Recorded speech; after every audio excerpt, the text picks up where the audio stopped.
Praise the lord. దేవుడి నామానికి మహిమ కలుగును గాక. ఎలా ఉన్నారు మీరందరూ? ఈరోజు దేవుడు నా జీవితంలో చేసిన గొప్ప సాక్ష్యాన్ని మీతో పంచుకోవాలని ఆశపడుతున్నాను. మరి నేను డిగ్రీ సెకండ్ ఇయర్లో ఉన్నప్పుడు నా థర్డ్ సెమిస్టర్ ఎగ్జామ్స్ వచ్చాయి. అదే సమయంలో లెంట్ డేస్ కూడా ప్రారంభమయ్యాయి. తర్వాత కాలేజ్కి వెళ్ళేదాన్ని.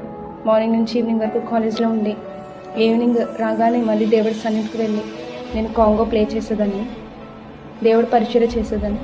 అలా 40 రోజులు నేను ఒక్కరోజు కూడా మానకుండా దేవుడి పని చేశాను. అదేవిధంగా ఎగ్జామ్స్ కూడా రాస్తూ అలా వచ్చేసరికి నా ఫస్ట్ ఎగ్జామ్లో ఏం జరిగిందో నేను మీతో పంచుకోవాలనుకుంటున్నాను. ఎందుకంటే ఎగ్జామ్స్ అందరు రాస్తారు కానీ గుర్తుపెట్టుకోరు. అదే సిచ్యువేషన్ నా జీవితంలో కూడా జరిగింది. నేను మంచిగా ప్రిపేర్ అయ్యాను, చాలా బాగా ప్రిపేర్ అయ్యాను. క్వశ్చన్ పేపర్ చూడగానే అన్నీ నాకు వచ్చినవే అని అనుకున్నాను, కానీ రాసేసరికి అన్నీ మర్చిపోయాను. టెన్షన్ వచ్చేసింది, ఏడుపు వచ్చేసింది. ప్రార్థన చేశాను, యేసయ్యా ఏంటి అన్నీ మర్చిపోయి నాకు సహాయం చేయమని. ఓన్లీ 1 పేజ్ 2 sides ఇంటికి వచ్చేసాను. ఎగ్జామ్స్ అయిన తర్వాత మా మదర్తో ఒక విషయం చెప్పాను.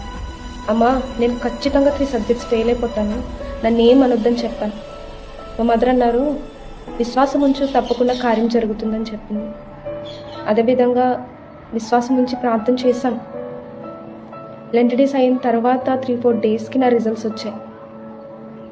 చూసేసరికి నాకే షాక్ అనిపించింది. ఏంటి 3 subjects ఉండిపోతాయని చెప్పాను కదా, ఎలా ఆల్ క్లియర్ అయ్యింది అని. వెంటనే మా మదర్ దగ్గరికి వెళ్ళి చూపించాను. అమ్మ, నీతో నేను చెప్పాను కదా 3 subjects ఉండిపోతాయని, కానీ ఆల్ క్లియర్ అయ్యింది అంటే మా మదర్ నాతో ఒక మాట అన్నారు.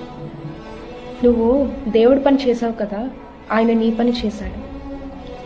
నిజమే కదా, మనం ఎప్పుడైతే దేవుడి పని చేస్తామో దేవుడు ఖచ్చితంగా మన జీవితంలో కార్యం జరుగుతాడు. ఈరోజు నా స్థితిలో నువ్వు కూడా ఉన్నావేమో.